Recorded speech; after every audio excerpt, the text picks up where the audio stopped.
Olá! Antes de começarmos, um aviso importante. Esta análise é baseada no Caderno de Estudos número 15, elaborado pelo professor Dr. Marcelo Lessa, que é o idealizador e mentor do projeto Alero Turbo. O nosso papo hoje é sobre um tema que parece um bicho de 7 cabeças, mas que está no coração de tudo que o governo faz. A nova Lei de Licitações, a 14.133, com foco total nos contratos administrativos. E para a gente não se perder no juridiquês, vamos fazer o seguinte, vamos imaginar que o governo decidiu construir uma escola nova, do zero. O que acontece depois que a licitação acaba e uma construtora ganha? É a vida desse contrato, da primeira pá de cimento até o último tijolo que a gente vai investigar. Nossa missão aqui é entender por que um contrato para construir uma escola pública é tão, mas tão diferente de um contrato para construir uma casa, sabe? Essa é a analogia perfeita. Porque a primeira coisa a entender é que não é uma relação de igual para igual, de jeito nenhum. Quando você contrata alguém para reformar sua casa, vocês dois estão, assim, no mesmo nível. No contrato administrativo, a relação é vertical.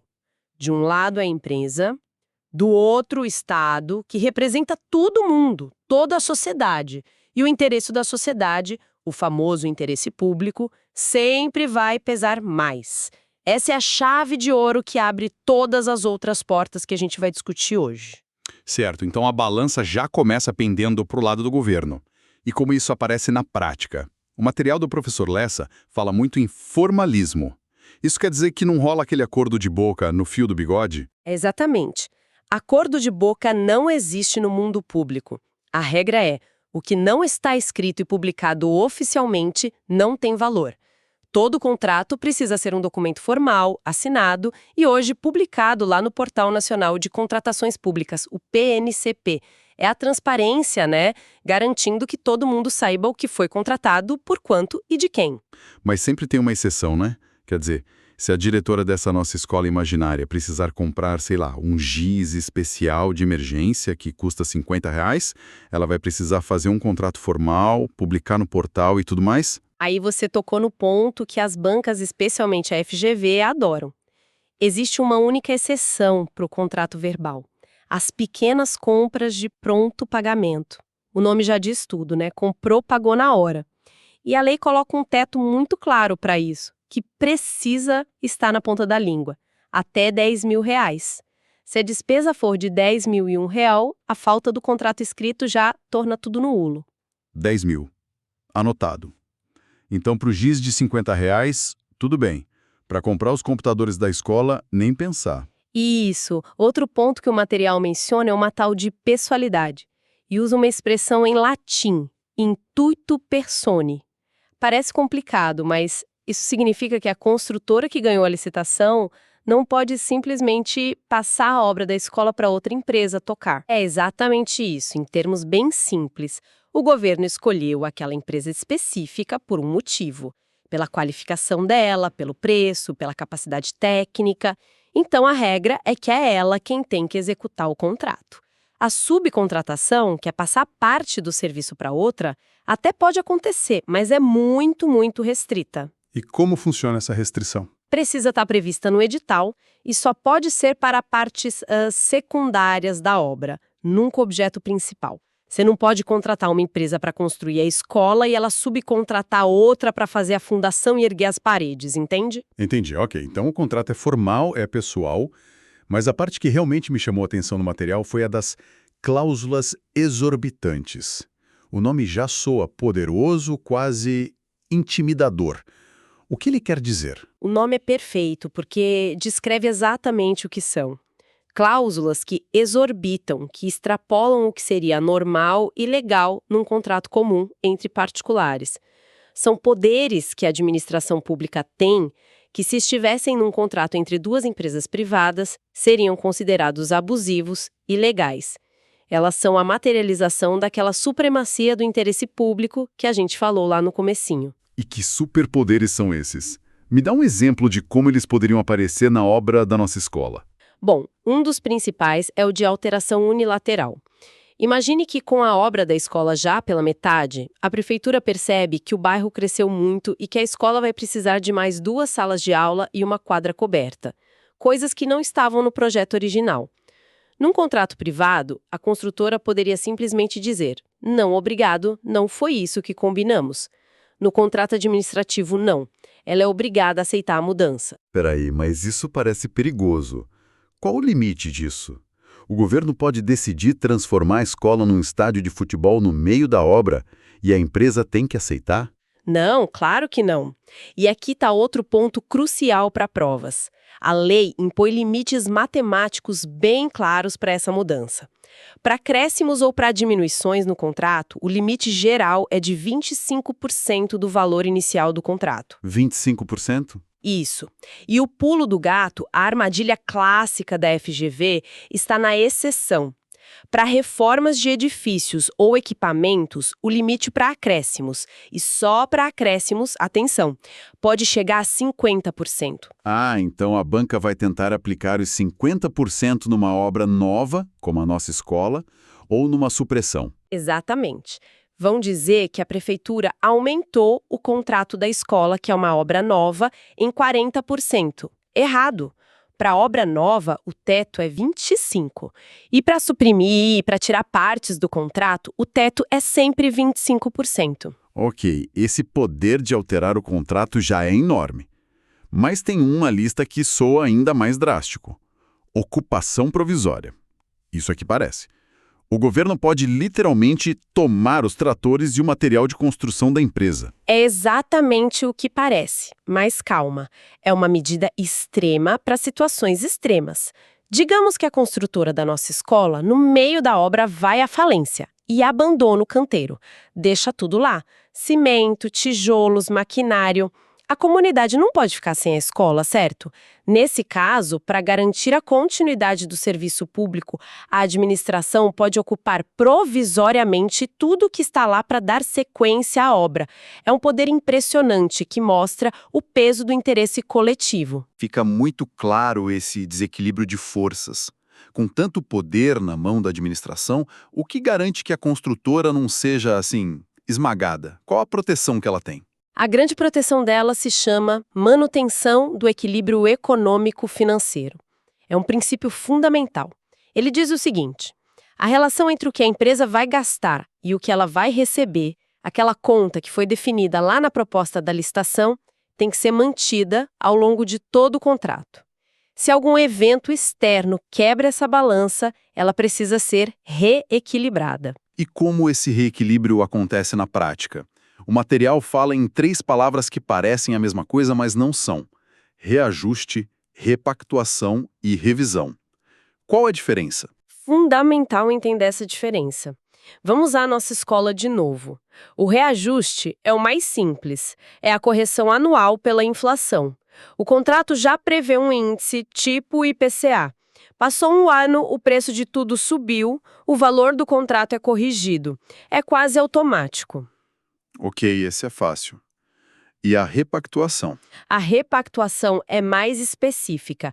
É para contratos que envolvem muita mão de obra, como seguranças que cuidam da obra da escola à noite. Se no meio do ano o sindicato da categoria consegue um aumento salarial, o custo da construtora com a segurança vai subir, certo? A repactuação serve para ajustar o valor do contrato a essa variação real do custo da mão de obra. Entendi. E a revisão? Parece ser a mais séria das 3. A revisão é a válvula de escape para o caos, para o imprevisível. Ela se baseia na teoria da imprevisão. Pense assim: começa uma guerra do outro lado do mundo e o preço do aço, que é essencial para a estrutura da nossa escola, triplica em uma semana.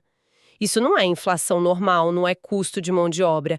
É um fato imprevisível, extraordinário, que torna o contrato extremamente caro para a construtora, a ponto de talvez inviabilizar a obra. A revisão serve para isso, para sentar à mesa e renegociar o contrato, para restabelecer o equilíbrio que foi quebrado por esse evento. Agora vamos inverter o jogo. E se quem falha não é a empresa, mas sim a administração? O cenário mais comum que a gente ouve falar é o governo atrasar o pagamento. O que a construtora da nossa escola pode fazer se as faturas não são pagas por meses? Ela pode usar um mecanismo chamado exceção do contrato não cumprido. Basicamente, se um lado não cumpre a sua parte, o outro também não é obrigado a cumprir a dele. Se o governo não paga, a construtora pode parar a obra. Mas ela pode parar no dia seguinte ao atraso? Não.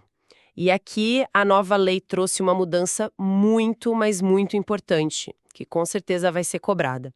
Na lei antiga, 8.666, a empresa precisava amargar 90 dias de atraso para poder suspender o serviço. Era um prazo longo que podia quebrar uma empresa menor. A lei 14.133 foi mais razoável. Agora, com 2 meses de atrasos consecutivos nos pagamentos, a construtora já ganha o direito de escolher. Escolher o quê? Ou ela suspende a execução da obra até o pagamento ser regularizado, ou ela pode até pedir a rescisão judicial do contrato. Essa mudança de 90 dias para 2 meses é um detalhe precioso para a prova. Pode ser alterado e como as partes se protegem. Para amarrar tudo, vamos fazer uma revisão estratégica focando naqueles pontos que o material do professor Lessa destaca como essenciais. Primeiro, sanções. Se a construtora falhar, quais são as punições e qual é a mais temida? As punições vão de uma simples advertência e multa até o impedimento de licitar com aquele órgão específico. Mas a mais grave, a verdadeira pena de morte para uma empresa, é a declaração de idoneidade. Pena de morte? Por que tão pesado assim? O que ela faz de tão terrível? Porque ela não impede a empresa de contratar apenas com a prefeitura que construiu a escola. Ela impede a empresa de licitar ou contratar com toda a administração pública do país. União, todos os estados, o Distrito Federal e todos os mais de 5.000 municípios. É uma sanção com alcance nacional que pode, na prática, fechar as portas de uma empresa que vive de contratos com o governo. Pesadíssimo. Segundo ponto da revisão, garantias. A construtora precisa dar alguma garantia de que vai entregá-la à escola? Sim, a administração pode exigir uma garantia. A regra geral é de até 5% do valor do contrato. Em obras muito grandes e complexas, pode chegar até 10%. Mas a grande inovação da lei, que o material destaca bem, é uma modalidade chamada seguro-garantia, com cláusula de retomada, ou step-in. Aqui a garantia pode chegar a 30% do valor. Cláusula de retomada, o que ela faz? É fascinante. Num seguro normal, se a construtora falha, a seguradora paga uma indenização em dinheiro para o governo. Com a cláusula de step-in, a seguradora tem a opção de fazer mais que isso.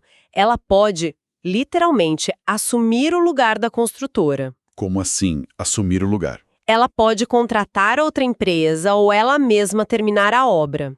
É um mecanismo para evitar o que a gente mais vê por aí. Esqueletos de obras públicas abandonadas. A seguradora vira a solução para concluir o serviço. Muito inteligente.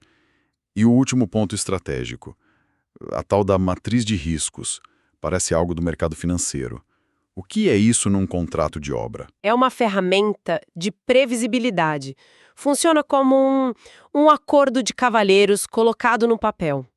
Antes mesmo da obra começar, o governo e a empresa sentam e definem quem vai arcar com o prejuízo caso certos problemas aconteçam. Por exemplo, na obra da nossa escola, eles podem definir que se o dólar variar até 10%, o risco é da construtora, porque é uma flutuação normal. Mas se uma crise fizer o dólar disparar 30%, o risco desse excesso é do governo. Ah, então evita brigas futuras. Exato. Ao definir isso antes, você evita processos judiciais lá na frente. Fica claro quem paga a conta de cada imprevisto. Então, depois de percorrer toda a vida desse contrato, o que a gente pode concluir?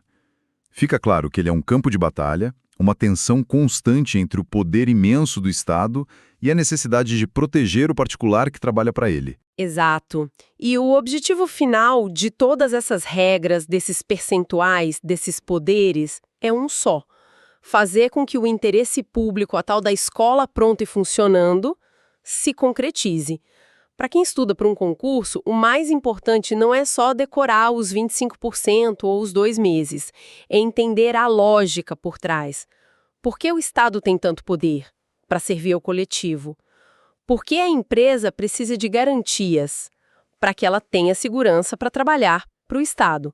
É esse raciocínio que resolve as questões mais difíceis. Para fechar, o professor Marcelo Lessa encerra o material com uma citação que me fez pensar, de Mateus 5,37, que diz: "Seja, porém, o vosso falar, sim, sim, não, não." É uma reflexão profunda sobre a responsabilidade de quem trabalha com dinheiro público.